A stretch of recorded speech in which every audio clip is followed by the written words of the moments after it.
같이 보시겠습니다. 고린도후서 5장 20절입니다. 고린도후서 5장 20절.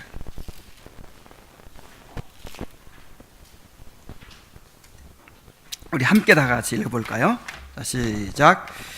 그러므로 우리가 그리스도를 대신하여 사신이 되어 하나님이 우리를 통하여 너희를 권면하시는 것 같이 그리스도를 대신하여 간청하노니 너희는 하나님과 화목하라. 아멘.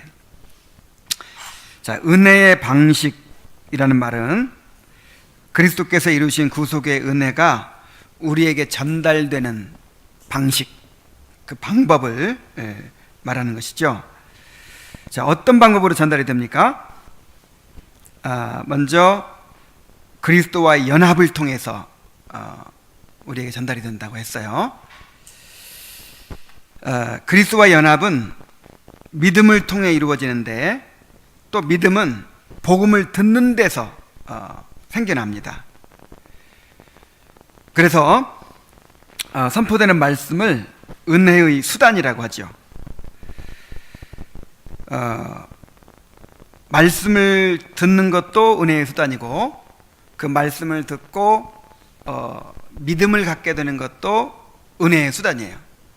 이제 믿음으로 그리스도를 붙들고 그리스도와 연합해서 그리스도 안에 있는 구속의 은혜를 우리가 누리게 되는 것이기 때문에, 그래서 말씀이 선포되는 것을 외적 수단이라고 하고, 또 이제 말씀이 선포되는 것을 듣고 믿음을 행사하는 것을 내적 수단이라고 하죠.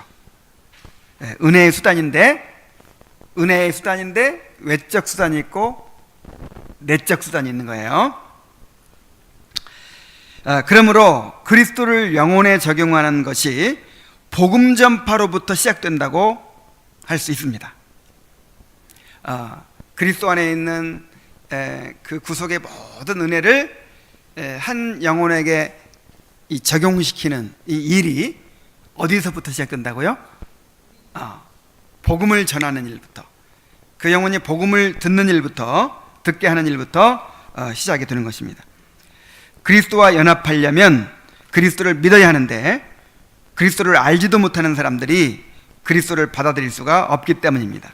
그래서 바울은 로마서 10장 14절로 15절에서 이렇게 말했어요.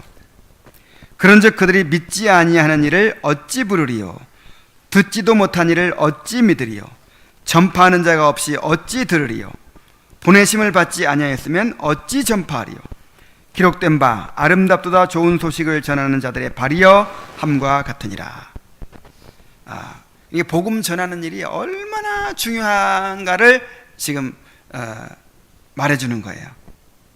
자, 믿지 않으면 그리스도를 부를 수가 없죠. 그리스도께 은혜를 구하거나 또 그리스도를 경배하거나 할 수가 없죠. 그런데 듣지 못하면 믿을 수가 없죠. 또 근데 들으려면 또 뭐가 필요해요? 전파하는 사역이 필요하다 이 말이죠. 그런데 보내심을 받지 않았다면 누가 전파할 수 있겠냐 이 말이죠. 그래서 하나님께서 복음을 전하도록 보내심을 받아서 이렇게 복음을 전하는 일이 얼마나 참 중요한 일인가, 얼마나 복된 일인가 하는 것을 말해주고 있는 것입니다. 하나님께서는 이를 위해서 그리스도의 복음을 전할 사신들을 세우시고 그리스도께서 이루신 구속의 은혜를 전할 사명을 맡기셨습니다. 죄인들을 용서하시려는 자비하심과 그리스도와의 연합을 통해 얻게 될 놀랍도록 복된 은혜의 언약들로 채워져 있는 성경의 말씀들을 해석해서 선포함으로써 영혼들을 그리스도께 인도하고자 하시는 것입니다. 이 말씀 안에 그 하나님의 언약과 그 하나님의 모든 그 자비하신 사역과 모든 은혜가 다 들어있는데, 이 말씀을 잘 풀어서 전함으로써 이제 성도들이 그리스도께 나아오게 되는 것이죠. 자, 먼저 이 복음 사역의 중요성을 살펴봅니다.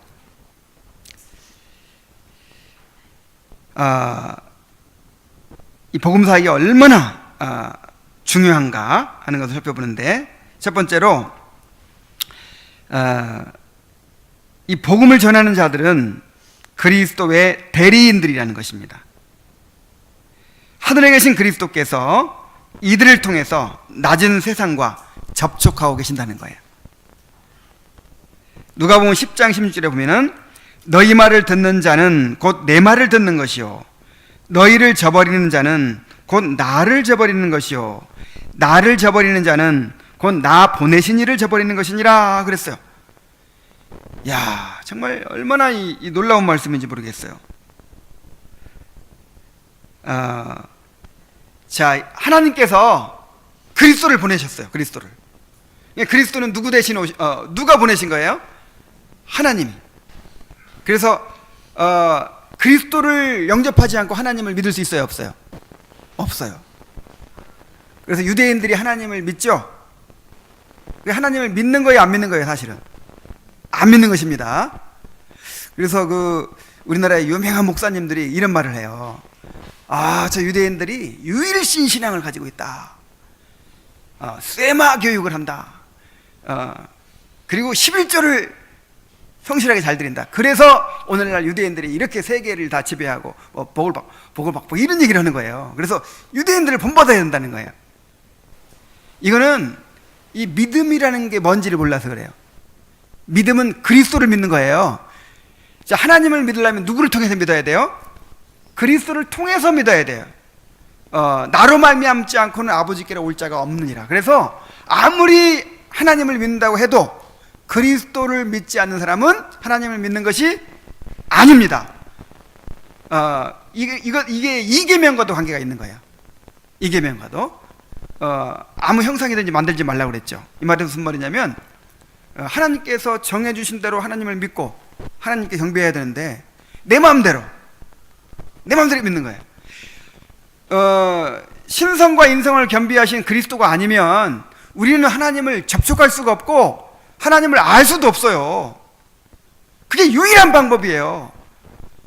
그리스도를 통하지 않고 다른 방법으로 하나님 믿는 건 틀림없이 이건 이단이야.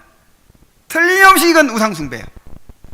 자, 그런데 또 그리스도는 누구를 보내셨어요?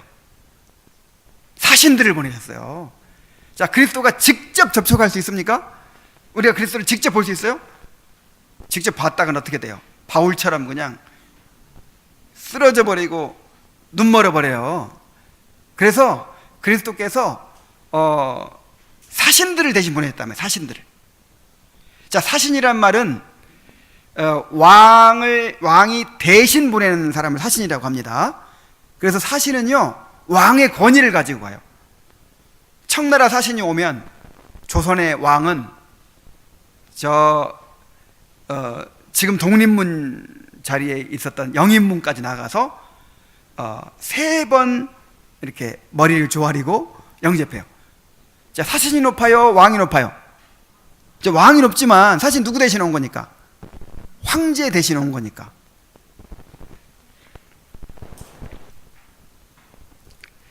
그래서 이 연결을 한번 보세요. 연결을. 너희 말을 듣는 자는 곧 내 말을 듣는 것이요 너희를 저버리는 자는 곧 나를 저버리는 것이요 나를 저버리는 자는 곧 나 보내신 이를 저버리는 것이니라. 그래서 말씀을 전하는 이 사신들이 전하는 말씀을 받아들이지 않고서는 그리스도를 영접할 수가 없고, 그리스도를 영접하지 않고서는 하나님을 믿을 수가 없다 하는 것입니다. 자, 이것은 인간이 치명적인 타락과 결함을 가진 존재임을 보여줍니다.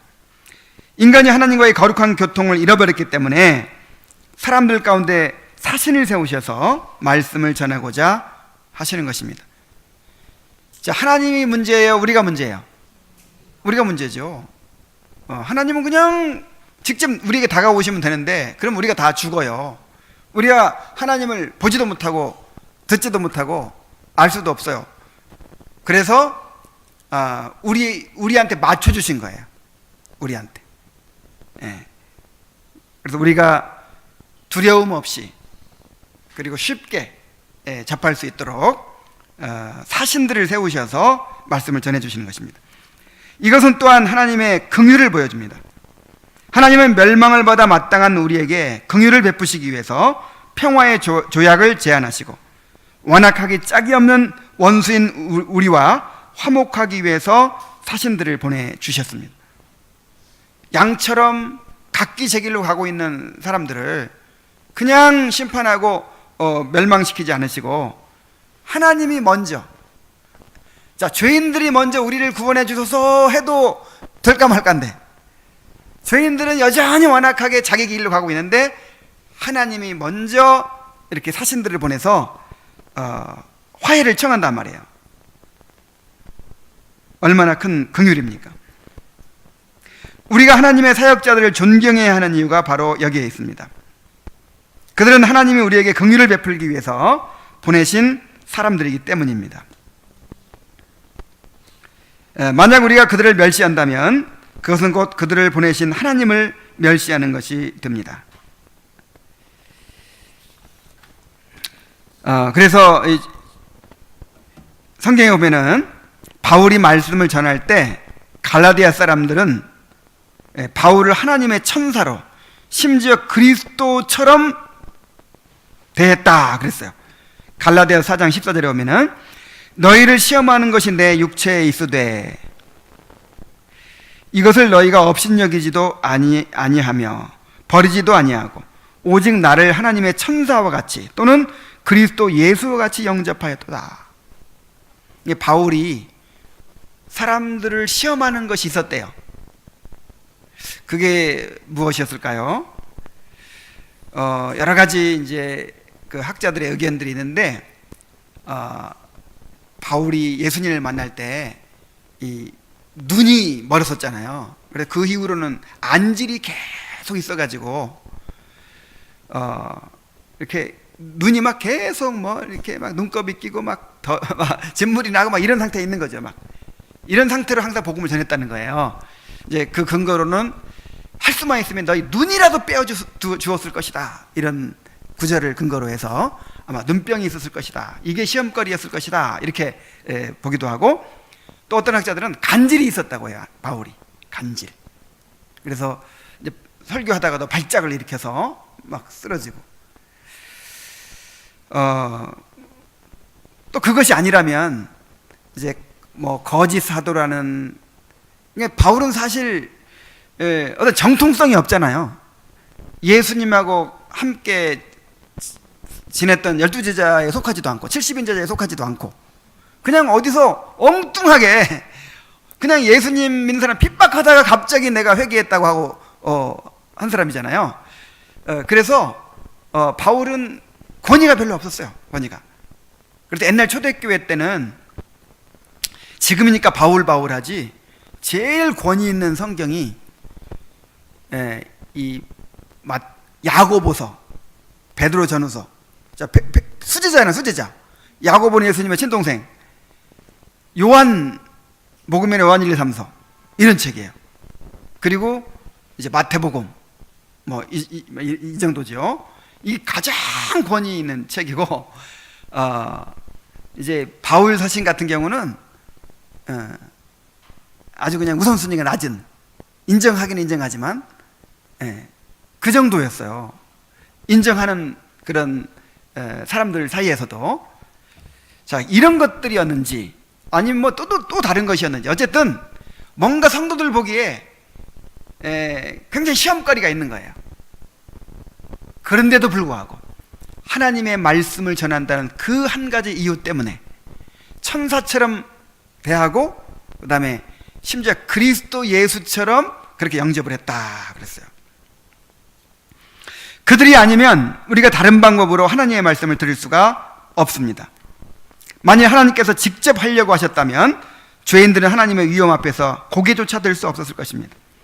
천사들을 통해서 그 일을 하신다고 해도 우리는 그들의 인도를 감당할 수 없는 연약한 자들입니다. 특히 천사들은 죄와 비참의 상태를 경험해 보지도 않았기 때문에 죄인된 우리의 고통에 공감할 수가 없었을 것입니다. 그러나 하나님의 사신들은 죄인들이 느끼는 고통을 공감하는 자들입니다. 마음속에서 끊임없이 활동하고 있는 죄의 작용이 무엇인지, 육체와 성령 사이의 갈등이 무엇인지를 잘 압니다. 그래서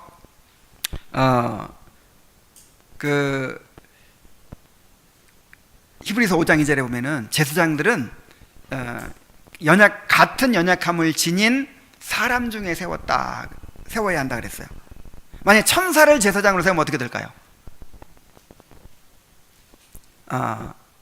우리를 이해를 못해요. 왜 죄를 지어? 지난번에 회개했는데 왜 또 죄를 지어? 믿음으로 이기면 되지. 근데 천사가 아니라 사람이 목사인 것을 다행스럽게 여기시기 바랍니다. 나도 다 죄가 있거든. 그리고 일주일간 같이 넘어지고 같이 회개하고 같이 연약함을 경험하고 왔기 때문에 이제 성도들을 아는 거예요. 공감할 수가 있는 거예요. 자, 이것은 하나님의 겸비하심을 또 보여줍니다. 창조주 하나님께서 죄인들의 수준의 자신을 낮추신 일은 정말 위대한 겸비하심이 아닐 수 없습니다. 자, 우리 수준에 낮추셨죠? 그 말씀을 전하는데 하나님 방법대로 해야 되잖아요. 그냥 누구 방법대로 우리의 수준에 맞추어서 우리의 방법대로 그렇게 전해주시는 거예요. 하나님께서 자기를 배반한 비열하게 짝이 없는 피조물들에게 화평의 손길을 먼저 내미시고 우리에게 긍휼을 베푸시고자 사신을 보내신 것은 위대한 겸비하심이 아닐 수가 없습니다. 그러니 하나님의 사역자들이야말로 얼마나 복된 특사들입니까? 이사야 52장 7절에 보면은 여호와께서 열방의 목전에서 그의 거룩한 팔을 나타내셨으므로 땅 끝까지도 모두 우리 하나님의 구원을 보았도다 그랬어요. 자, 그의 거룩하신 팔을 지금 나타내고 계시는 거예요. 하나님의 구원을 바라볼 수 있도록. 그러므로 칼빈은 이렇게 말했어요. 사역자가 말씀을 전하기 위해 강단에 설 때에 하나님이 나를 향한 자비를 거두지 않으셨음을 기억하고 감사해야 한다 그랬어요. 자, 이제 다음으로 이 복음사역의 능력을 또 살펴보도록 하겠습니다. 복음사역의 핵심은 하나님의 언약과 그리스도의 중재를 알리는 것입니다. 자, 이것이 설교의 내용이어야 돼요. 하나님의 언약과 그리스도의 중재. 그리스도의 중재라고 하는 말은 그리스도의 구속 사역이라는 말이죠. 자, 이것이 모든 설교의 이제 핵심이죠. 자, 복음 사역은 사람들의 마음을 깨우쳐 죄를 알게 함으로 영혼을 겸손하게 변화시키는 위대한 효력을 가지고 있습니다. 사도행전 2장 30절에 보면은 베드로가 전하는 설교를 듣고 이제 유대인들이 이렇게 반응을 했습니다. 그들이 이 말을 듣고 마음에 찔려 베드로와 다른 사도들에게 물어 이르되 형제들아 우리가 어찌할꼬. 말씀으로 찔림을 받아서 이제 회개하는 것이죠. 자, 이게 복음 사역의 능력이에요. 복음이 선포될 때, 복음이라는 이 말 속에 뭐까지 들어있는 거예요?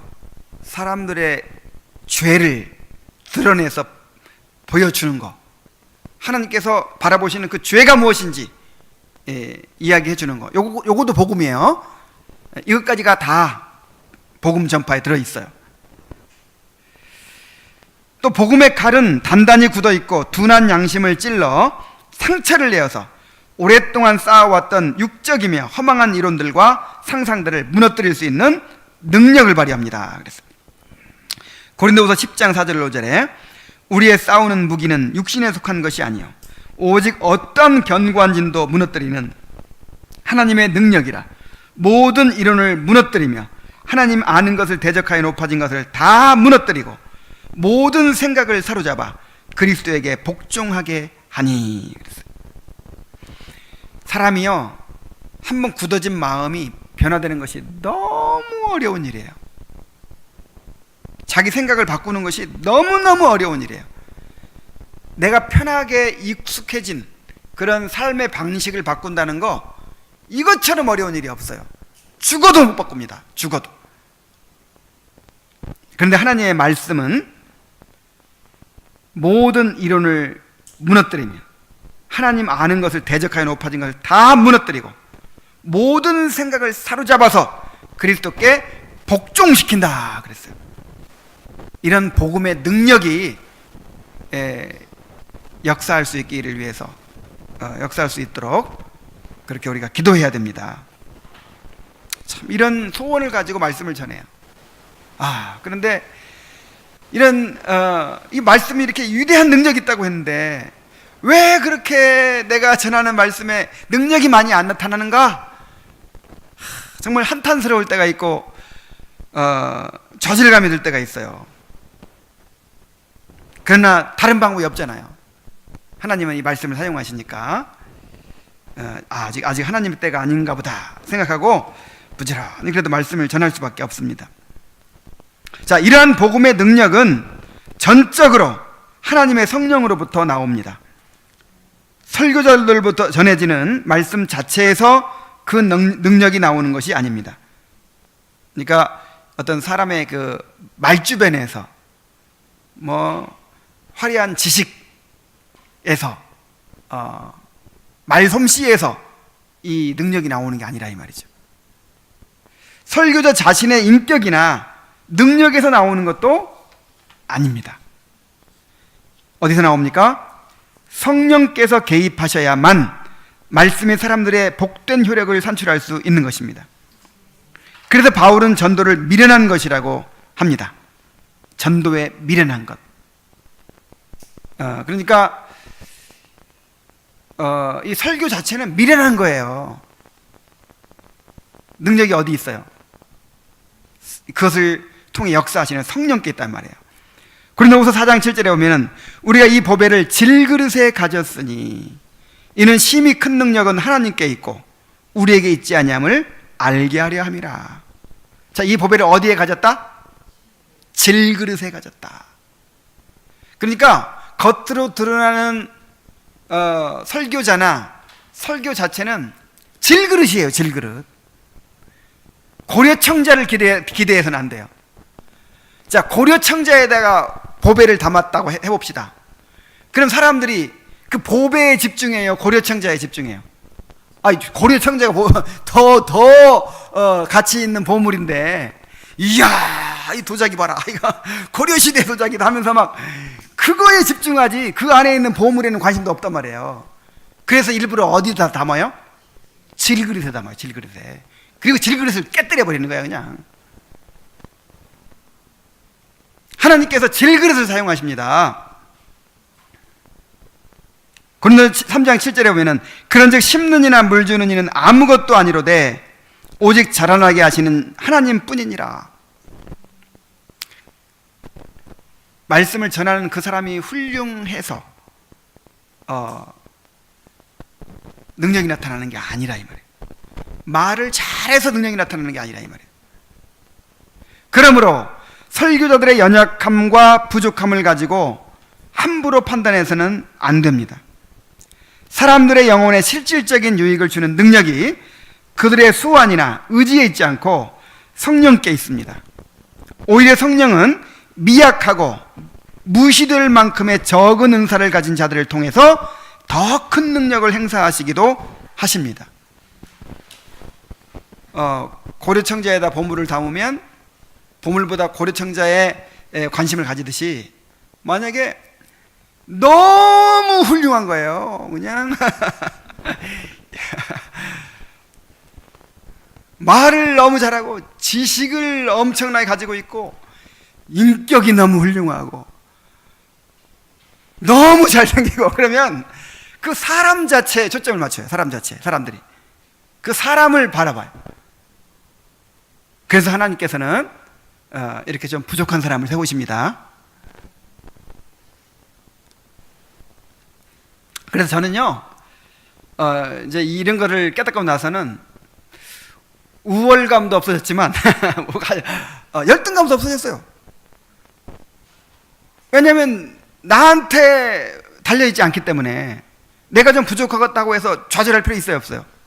없어요. 내가 성령 충만하지 못하고 내가 순종하지 못한 것 때문에는 좌절해야 돼요. 회개해야 돼요. 울어야 돼요.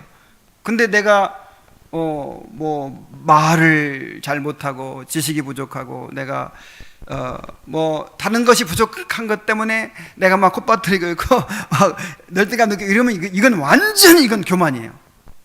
이건 하나님한테 혼날 일이에요. 아니 나한테 능력이 있는 것도 아닌데 마치 내 힘으로 되는 것처럼 그거를 자랑하거나 또 실망하거나 할 필요가 없단 말이에요. 자, 여러분들은 그리스도의 사신이 전하는 말씀을 잘 받아들이고 있습니까?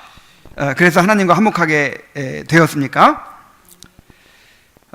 사신들을 통한 화해의 간청을 거절한다면 하나님의 가공할 심판을 만나게 될 것입니다. 하나님의 사역자들을 멸시한다면 그것은 하나님의 풍성한 사랑을 멸시하는 것입니다. 이것은 그리스도의 사자들을 대적하는 사탄의 역사입니다. 사탄이 무엇을 대적할까요? 이 복음 전파를 통해서 이제 그리스도의 구속의 은혜가 전달되잖아요. 복음 전파를 막는 거예요. 그래서 이 세상 신이 사람들의 마음을 혼미케 하여 그리스도를 아는 영광의 빛이 비추지 못하게 한다 그랬어요.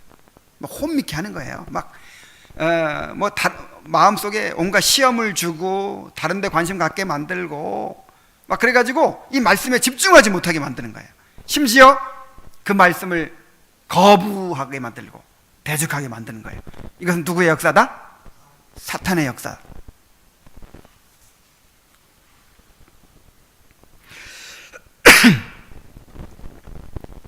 자, 하나님과 화해한 자들은 거룩한 삶을 추구합니다. 이제 말씀을 받아들여서 순종한다는 것이죠. 성결의 길을 걸어가는 것으로 여러분이 하나님과의 화해를 증명할 수 있는 것입니다. 하나님과 화해했다고 하면서 하나님의 방식을 멀리하는 것은 합당치 않습니다. 여러분은 육체가 원하는 방식대로 살아가지 말아야 할 사람들입니다. 여러분은 하나님의 법을 즐거워해야 할 사람들입니다. 여러분 자신을 돌아보십시오. 여러분이 하나님과의 교제를 즐거워하는지 아니면 그러한 모든 것들을 무거운 짐이나 짜증스러운 부담으로 여기는지를, 이 영적인 의무들, 숙제 내주는 거 즐거워요? 아니면 부담스러운 짐이에요? 자, 즐겁게 받아들이시기 바랍니다. 자, 하나님의 자녀된 자들을 사랑하는 것 역시 여러분이 하나님과 화해했다는 것에 대한 또 다른 증거입니다. 요한일서 5장 1절에 예수께서 그리스도이심을 믿는 자마다 하나님께로부터 난 자니 또한 낳으신 이를 사랑하는 자마다 그에게서 난 자를 사랑하느니라 그랬어요. 하나님을 사랑한다고 하면서 하나님의 자녀들을 미워한다면 그것은 분명한 모순입니다.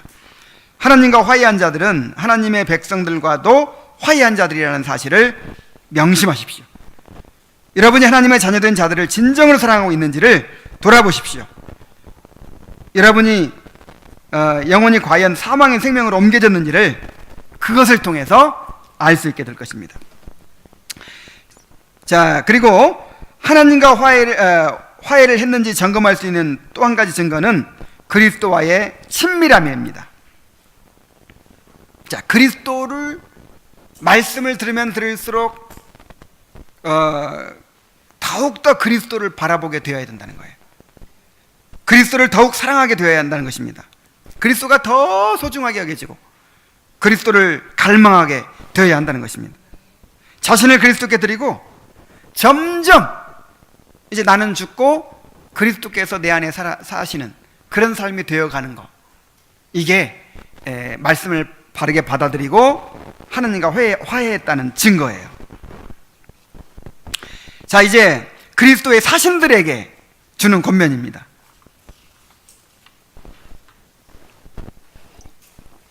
자, 이건 목사가 들어야 될 말씀이에요.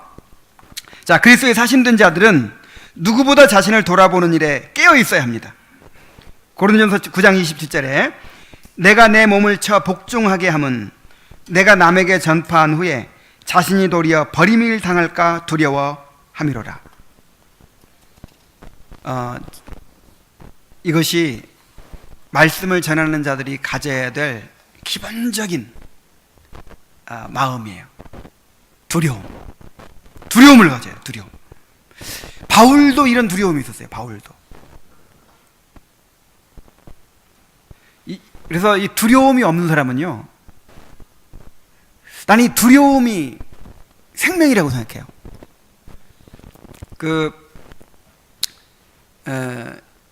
전에 내가 신영복 씨를 좋아했어요. 그래서 신영복 씨가 쓴 책을 다 읽었는데, 그분이 이제 감옥에서 쓴 책 중에 책에서 이런 구절이 있어요. 이 나침반은 항상 남북을 가리키죠. 나침반의 반들은. 근데 항상 떤다는 거예요. 남북을 가리키지만 떨어요. 근데 만약에 떨기를 멈춘다, 그러면 이제 기능을 상실한 거라는 거예요. 지금 남북을 가리키지만 뭔가 떨면서 정말 두려워하면서 조심스럽게 막 이렇게 가르치죠. 저는 바로 이 목사가 이렇게 돼야 된다고 생각해요. 너무 이제 성경도 많이 알고 설교도 오래오래 하다 보니까 이제 도사가 되고 해가지고 이제 척하면 척이고 이제 두려움이 없어진 거예요. 그러면 이제 끝난 거예요. 그 나침반은 버려야 돼.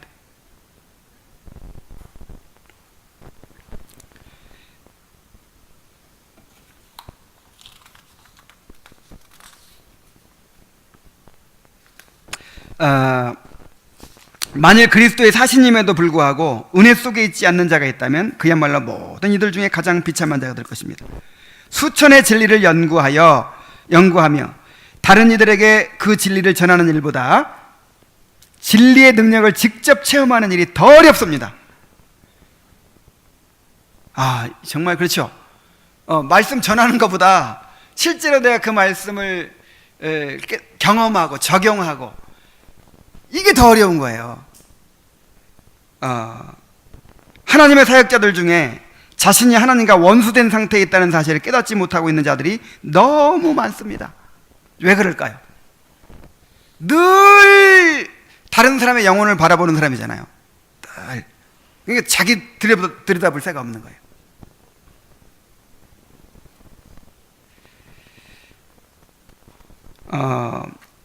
존 플라벨은 이렇게 얘기합니다. 그가 어떤 사람이든 이것을 깊게 깨닫지 못하는 한 하나님과의 화해는 불가능합니다. 하나님과 화해하는 일은 죄에 대한 깨달음과 회개로부터 시작되기 때문입니다. 그러나 이 시대에 그러한 깨달음과 회개로 나아가는 자들이 너무나 적습니다. 여러분은 자신의 본성과 죄에 대해 하나님 앞에서 무릎을 꿇고 애통한 적이 있습니까? 죄로 인해 마음이 상한 적이 있습니까? 오 형제들이여, 돌같은 여러분의 마음이 부서지기를 원합니다. 가책해 주는 고통으로 여러분의 심령이 상하기를 원합니다. 그 고통은 상상을 초월할 정도로 여러분을 괴롭게 할지도 모릅니다. 하지만 그 고통이 여러분을 하나님과의 화평으로 인도할 것입니다. 눈물을 흘리며 주님께 나아가십시오. 그리고 모든 불의를 자복하십시오. 영혼의 상고가 없다면 평화의 자식은 결코 태어나지 않습니다. 이것은 이제 일반 평신도들에게만 필요한 것이 아니고 이 말씀을 전하는 사람에게도 이것이 필요하다는 것이죠. 늘 두려움을 가지고 자신을 먼저 살피고 그 전하는 말씀이 자신에게 먼저 적용이 되도록. 이 목사는요, 하나님 편에서 말씀을 전하는 그리스도의 사신이면서 동시에 성도예요. 그러니까 목사가 설교할 때 누구도 들어야 돼요? 목사도 듣는 거예요. 목사도. 성찬에서 떡 나눠줄 때 누구도 먹어요? 목사도 먹잖아요. 그래서 한 사람의 성도로서 그렇게 이제 말씀을 듣고 또 순종하고 회개해야 되는 것이죠. 그 다음에 더욱 진지한 태도를 가지십시오. 여러분은 그리스도의 사신입니다. 사람들의 영혼을 영원한 사망과 영원한 생명으로 구분짓는 그 영원한 조례의 선포가 여러분의 사역을 통해 이루어진다는 사실을 기억하십시오. 와, 죽고 사는 문제가 달려있는 거예요. 영원한 운명이 달려있는 거예요. 하늘과 지옥이야말로 가장 무섭고 엄숙하게 선포해야 할 문제입니다. 그렇다면 그 문제를 다루는 여러분은 마땅히 진지해야 합니다. 장차 여러분은 하나님 앞에서 여러분의 모든 사역의 활동들을 낱낱이 보고해야 할 것입니다. 정말 진지하게, 엄숙하게, 그렇게 말씀을 전하라는 거예요. 여러분은 사람들의 영혼을 향한 자애로운 열정으로 가득 차 있어야 합니다. 영원한 비참의 벼랑에 서 있는 허다한 영혼들을 보십시오. 모세와 바울은 그러한 이들이 구원받지 못하는 것을 보느니 차라리 자기들의 이름이 생명책에서 지워져 저주를 받는 편을 택하겠다고 했습니다. 그리스도께서는 예루살렘을 바라보시면서 안타까워하셨습니다. 여러분에게는 이런 자유로움이 있습니까? 빌립보서 2장 5절에 너희 안에 이 마음을 품으라 곧 그리스도 예수의 마음이니. 그러니까 그리스도의 사신이니까 그리스도의 마음을 품고 가서 전해야 되겠죠.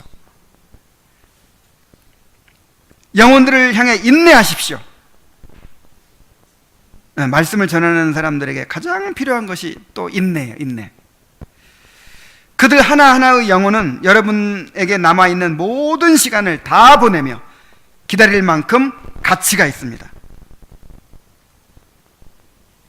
그러니까 한 영혼만 있더라도 이 한 영혼 때문에 내 인생 마지막 다 보내도 가치가 있다는 거예요. 디모데후서 2장 25절 26절에 거역하는 자를 온유함으로 훈계할지니 혹 하나님이 그들에게 회개함을 주사 진리를 알게 하실까 하며 그들로 깨어 마귀의 올무에서 벗어나 하나님께 사로잡힌 바 되어 그 뜻을 따르게 하실까 함이라.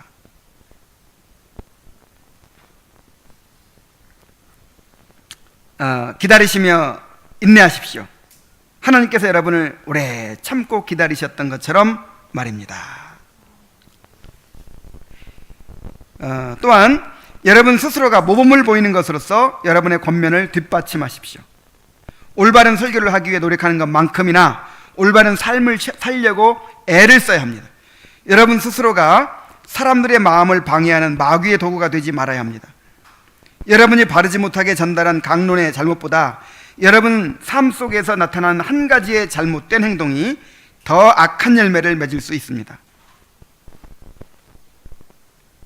전도서 10장 1절에 죽은 파리들이 향기름을 악취가 나게 만드는 것 같이 적은 우매가 지혜와 존귀를 난처하게 만드느니라.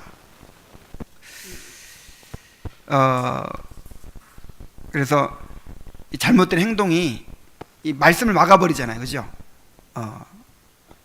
그래서 정말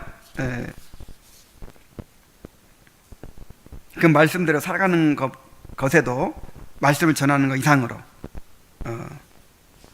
심혈을 기울여야 된다는 것이죠.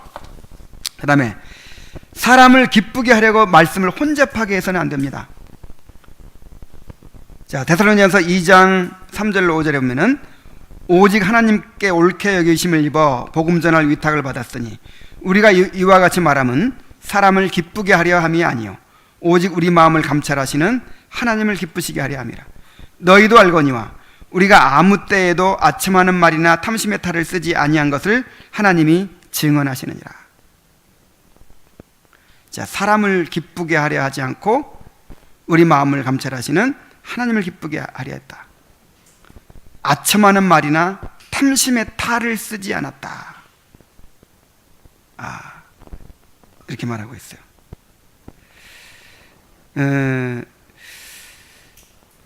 이 설교가 이렇게 주고받는 거잖아요. 반응이 있는 거잖아요. 반응이. 그래서 이 반응이 좋아야 어떤 느낌이 들어요? 야, 오늘 설교 성공했다, 잘했다, 이런 느낌이 들잖아요. 그 느낌을 받고 싶어요, 안 받고 싶어요? 너 얼마나 받고 싶겠어요? 그래가지고 이제 그러다 보면은 그게 초점이 되는 거예요. 그게. 자, 어떤 말을 할 때 빵 터질까? 어떤 말을 할 때 반응이 팍 갈까? 감동받을까? 그래가지고 이제 그런 좋은 사람을 감동시키는 예화들을 이렇게 수집을 하고, 그 다음에 이제 하여간 이 감동시키고 이렇게 막 반응이 막 일어나게 만드는 이제 그런 방향으로 이렇게 뭔가를 만들어 이제 가게 되는 거죠. 저도 옛날에 그런 거 많이 했어요. 왜냐하면 그때는 뭔가 기준도 잘 모르고 그게 좋은 설교인 줄 알았어요. 사람들이 감동받고 울고 이렇게 뭔가 이렇게 좀 웃고 좀 이렇게 흥행에 성공을 해야지. 난 그게 좋은 설교인 줄 알았다니까요. 근데 그 로이드 존스 목사님은 그런 말을 했어요. 자, 그런 것은 영적인 매춘 행위다. 영적인 매춘 행위라. 지금은 그런 거 다 버리고 물론 예화가 전혀 필요하지 않다는 거 아닙니다. 이해를 잘 돕기 위해서 이게 필요하죠. 근데 이 반응을 더 좋게 만들기 위해서 그런 건 이제 정말 다 버렸어요. 물론 이제 나도 모르는 사이에 이제 나올 때도 있지만 그렇게 해서는 안 된다는 거예요. 진지해야죠. 진지하고 두려움을 가지고 전하고 아첨하는 말이나 이렇게 하면 사람들이 좋아하겠다 이런 거나 탐심의 탈 탐심을 가지고 사람들의 마음을 얻고 또 거기에 마음을 얻고 물질을 얻고 뭔가 지위를 얻고 인기를 얻고 이런 어떤 마음을 가지고 전해서는 안 된다는 것이죠. 그 다음에 사람들을 자기의 제자로 삼는 것이 아니라 그리스도의 제자로 삼아야 합니다. 사역의 내용과 방식과 목적에 있어서 자신들의 유익을 추구해서는 안 된다는 것입니다.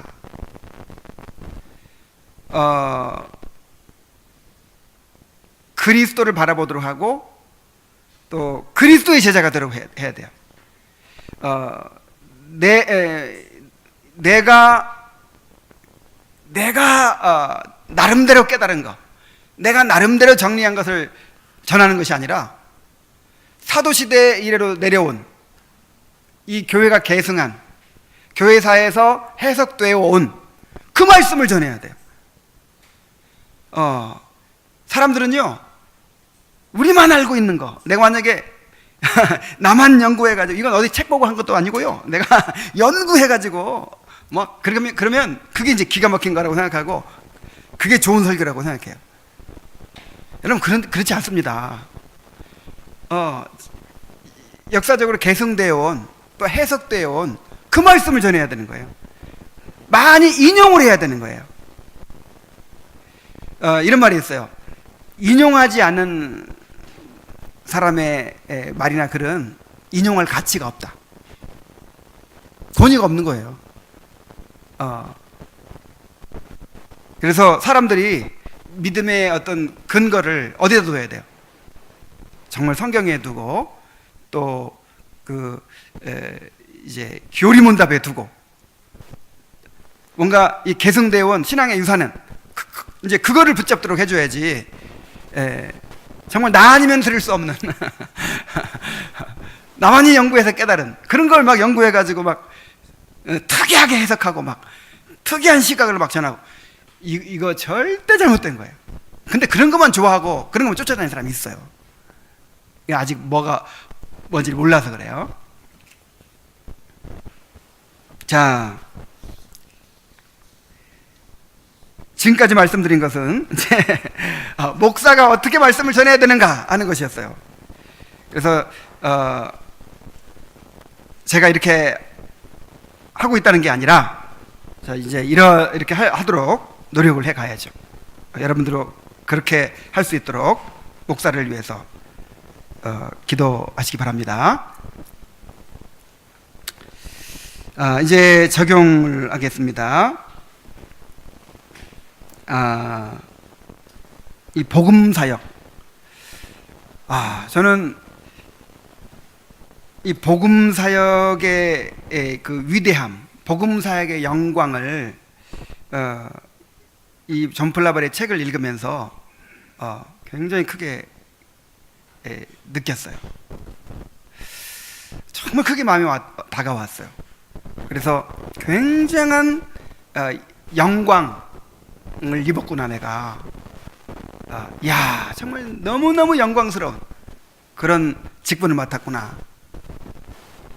그러면서 감사했어요.